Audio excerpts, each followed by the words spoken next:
help. Can you help me, please? I'm stuck.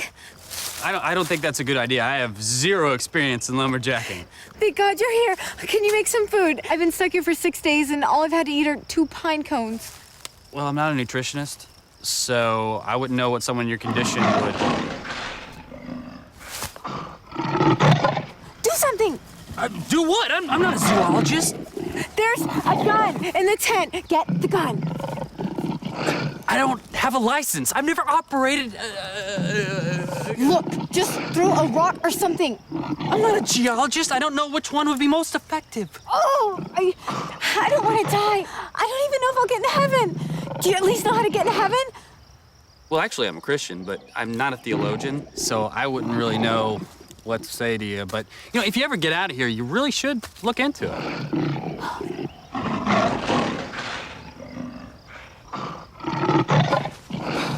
Oh, he's coming! Run!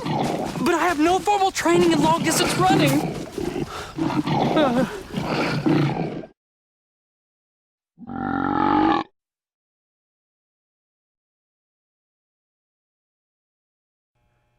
Hey everyone, hope you guys are doing well. Hope you're liking the nice weather. I got out fishing this past weekend and we got on some nice crappies and sunnies, which was fun. So hope you guys are getting outside and enjoying the weather and getting out of the house, getting rid of cabin fever. Tonight I decided to go back to the message I had prepared for a few weeks ago. It's going to be coming out of Matthew, so I think there's something that we can really learn from this. I hope that you guys enjoy some of the stories and analogies I use with this. It's a little different in style. So to get started, this would have been probably 10 years ago. It was 6 in the morning. I just punched in for work. I was heading to the produce department at Rainbow when the store manager stopped me, and he told me that there was 5 people who called in around the store and that he needed my help. So he was asking that I get my normal routine stuff done as fast as I could so I could go help out around the store. So I got over to produce, went and walked the room or the produce area, figured out what I needed, got to work. About 2 hours later, I had the floor looking as good as I could. And I just kept working. I was feeling good because, hey, I got it done quick, probably the fastest I ever had. I knew that when the store manager came over, I could help him. And so I continued to work, just waiting for him to show up. And pretty soon 2 hours turned into 3. And 3 hours turned into 4. Pretty soon it was 1 o'clock and getting close to the end of the shift. And so I headed over to the meat department to talk to my dad, who was the manager in there. And I asked him, did we really have people call in? Was the store manager lying to me? And I said, I'm starting to think that he just said this to see if he could get more out of me faster. And at 2 o'clock, I knew this was true. When I punched out for the day, the store manager had never come back over to check on me.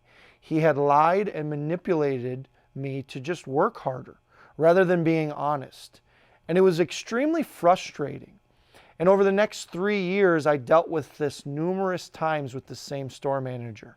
And out of that, I learned a valuable truth that I want to share with you guys. And the truth is, we need to learn to keep our word. Let your yes be yes, let your no be no. Follow through with what you're saying. So when you say you're going to do something, do it. When you say you can't do something, don't do it. Keeping our word matters. It's important. As I would put it, say what you do and do what you say. Follow through. And so I want to dig into that with you guys, and I'm going to show you a verse that applies, and then I'm going to really make some a few examples to hopefully help you understand how much it matters that you keep your word. So in Matthew chapter 5, verses 33 through 37, Christ talks about keeping our word.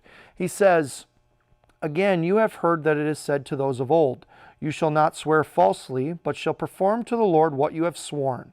But I say to you, do not take an oath at all, either by heaven, for it is the throne of God, or by earth, for it is his footstool, or by Jerusalem, for it is the city of the great king. And do not take an oath by your head, for you cannot make one hair white or black. Let what you say be simply yes or no. Anything more than this comes from evil." So Christ is really talking about oaths and vows and saying, hey, you shouldn't be promising things that you can't guarantee you're going to keep. You shouldn't be swearing by the heavens. You shouldn't be swearing by the earth. You shouldn't be saying, I promise this on someone's grave. He's saying just let your yes be yes and your no, no. And this applies to just keeping our word.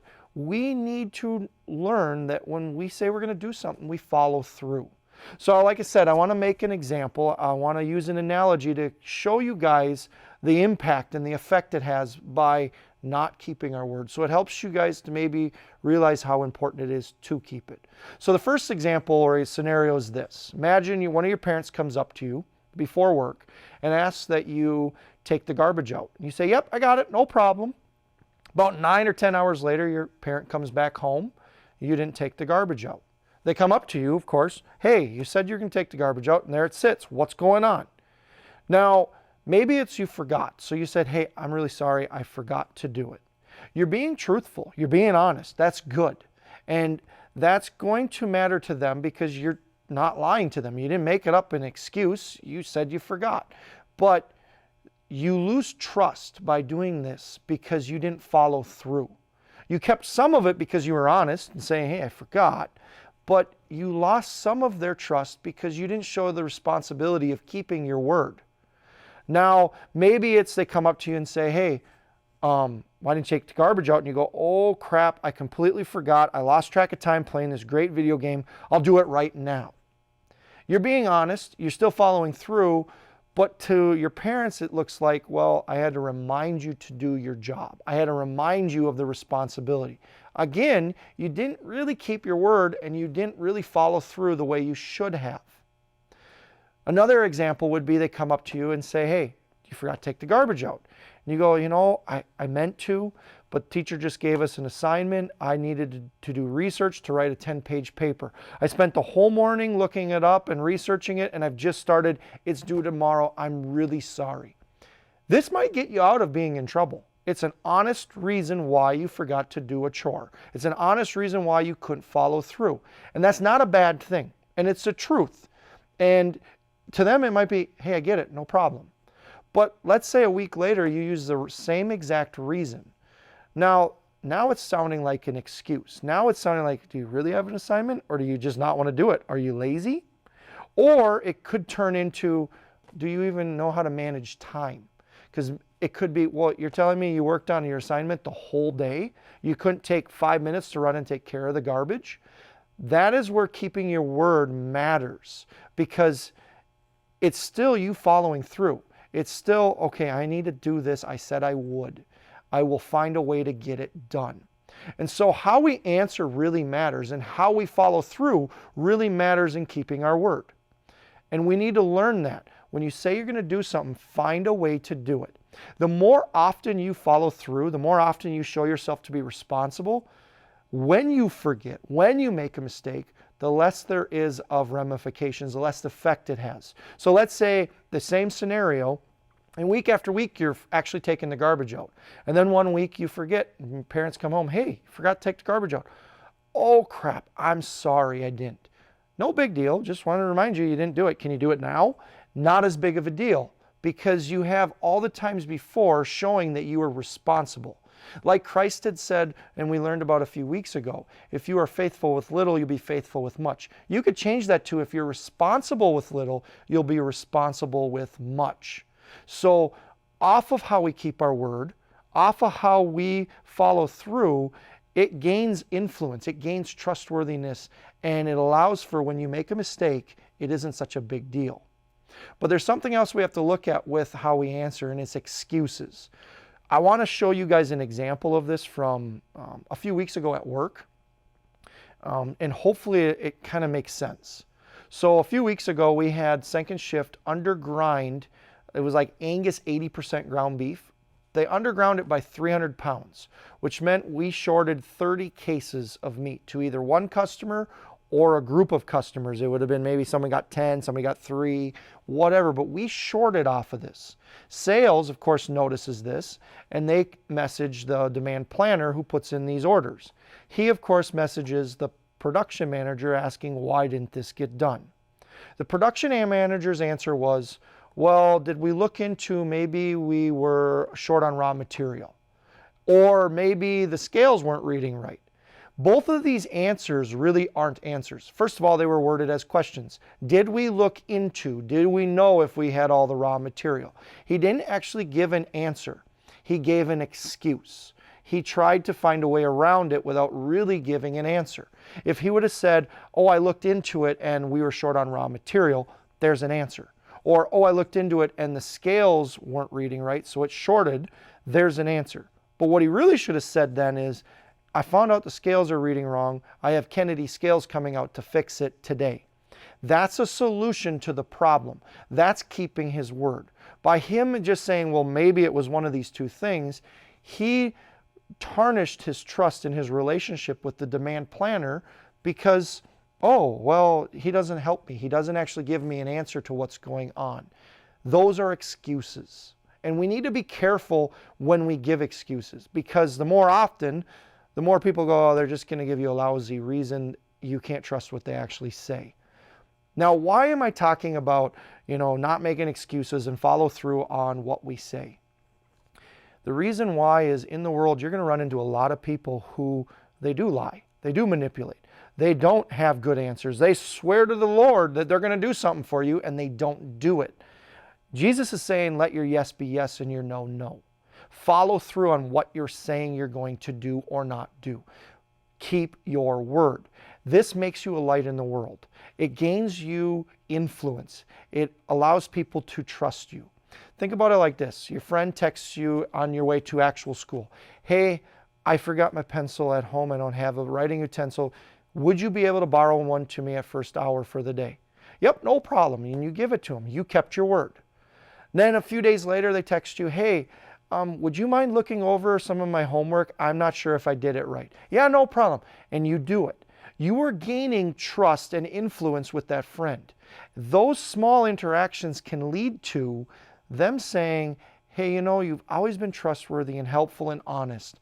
I have an issue at home. What should I do about this? Now you have a chance to be a witness on a higher level in a different way, because you've gained their trust over time. And so I'm challenging you guys, keep your word.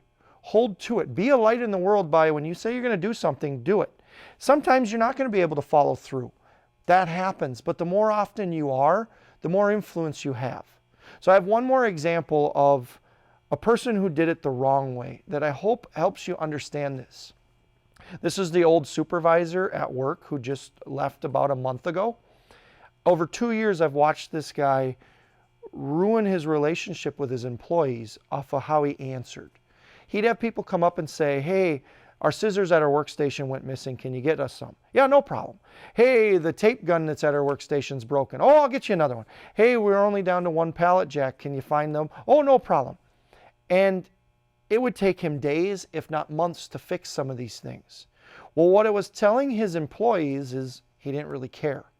So over 2 years, I watched them go to him less and less and less with their issues because he didn't follow through. They didn't trust him. And it got to a point where they wouldn't tell anyone their issues, and they would just say, well, that's how it is around here. We just work with what we've got. And productivity took a hit because they became complacent. It's just how it is. He ruined his ability to help people and to get productivity out of what needed it by his answers or lack of an answer. We as Christians need to be that difference. We're the light in the world. Follow through with your word, but keep it simple. You don't need to promise people the world. If you say you're going to do something, do it. If you can't do it, have a reason why, but say, hey, I'll try better next time, or try better every time. Keep your word. It matters. Christ again said, let it be simply yes or no. And there's action behind all of that. I hope you guys are doing well. God bless. Courage. Some think it's that first dive into the deep end, stepping up to the plate with the game on the line, asking someone out, jumping out of an airplane, or running into a burning building. But there are subtler, quieter, and more powerful forms of courage. Courage is refusing to cheat even when you can get away with it, going against the crowd even if it gets you laughed at, Standing up for the kid who everyone else is ripping. Doing what is right instead of what is cool. Spending your life on others instead of living for yourself. Fighting injustice no matter the cost. Risking your life to spread the gospel. Courage is doing the right thing even when it's the hard thing. Even if the entire planet is against you, courage stands strong, even if it stands alone.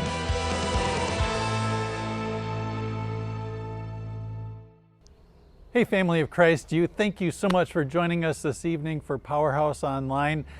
We hope you can stay around and join us for one of our Zoom groups this evening. And you should have received the link information for that and the passwords. Next week, we want to try something a little different. Instead of doing several small groups, we want to do one large Zoom group. So we'll be sending you that contact information, the Zoom link for that as well next week with details. So hopefully you can join in for that large group. It'll be just fun to see everybody's face together in one place. A few other quick announcements. Number one, we've got graduation recognition coming up for our high school seniors. So on Sunday, June 7th, during the online worship, we're going to have a special video recognizing and a special address to our seniors that are graduating. Make sure you tune into that and maybe see who's graduating, and perhaps you can reach out to some of those individuals and congratulate them in this unique year of graduation. Seniors, however, if you are one of our graduating seniors, you should have last week received a letter with details about that. And there was a response form that's due the end of this week. So we really need those in this week. So if you did receive that, make sure you get that returned to me by Friday. I want to make sure that we get correct information. We want a photo of you to celebrate you and your accomplishment. If you did not receive the letter, contact me right away, and you can reach me at the information below. And let me know if you did not receive that. We want to make sure you're included as well. So with that, I guess one other final thing, there have been some questions about when are we going to get back in person. I just want to say, yeah, we are beginning to work on that as the church is beginning to reopen during the month of June, and there'll be information coming out about that. We're going to focus first on worship, making sure that we can do that safely and wisely. And so as that is established, some of the first things that'll probably happen afterwards are some of our youth and Bible study opportunities as well. So we're hoping that as things move forward, it will be happening sometime this summer.